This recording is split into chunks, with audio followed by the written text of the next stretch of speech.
The suspect in a Minneapolis murder who was accidentally released from an Indiana jail after evading police for more than 2 years was recaptured Wednesday in St. Paul, Minnesota, after a 2-week manhunt, according to the U.S. Marshals Service.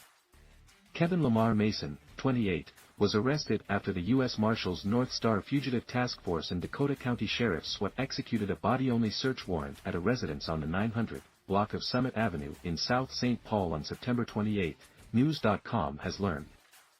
Mason was mistakenly released from the Marion County Detention Center in Indianapolis due to a booking error on September 13, just 2 days after his initial capture, authorities said. Mason was wanted in connection with the fatal shooting of Dontavius Ahmad Catchings in the parking lot of the Shiloh Temple in Minneapolis in June 2021.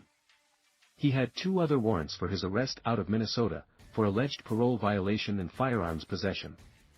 James Martin of the Marion County Sheriff's Office in Indiana said at a press conference several days after Mason's release that the public was not alerted so that law enforcement could maintain a tactical advantage. Martin said authorities wanted Mason to remain in the Indianapolis area, where he had local ties. "We have used this time as the quietness of the situation to not further run him underground and send him running further than what we wanted him to," Martin said.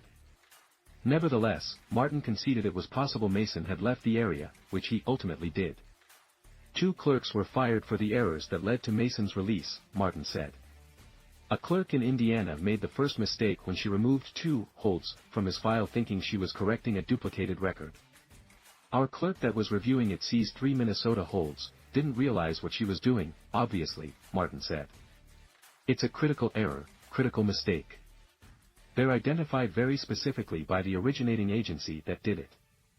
They have a specific ID number, they're all different and the case numbers are all different. The following day, a clerk in Minnesota failed to catch that error, and removed the 3rd and final hold, allowing Mason to be released. He has obviously evaded law enforcement since 2021. We believe that he is pretty good at what he does. We believe that someone, or obviously he has others financing him and helping aid him during this time.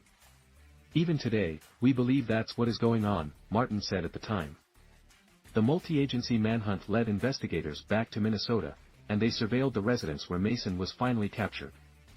The mission of the U.S. Marshals Service is to enforce federal laws and provide support to virtually all elements of federal justice system through multiple disciplines, Eddie M. Frizzle, U.S. Marshal for the District of Minnesota, said in a statement.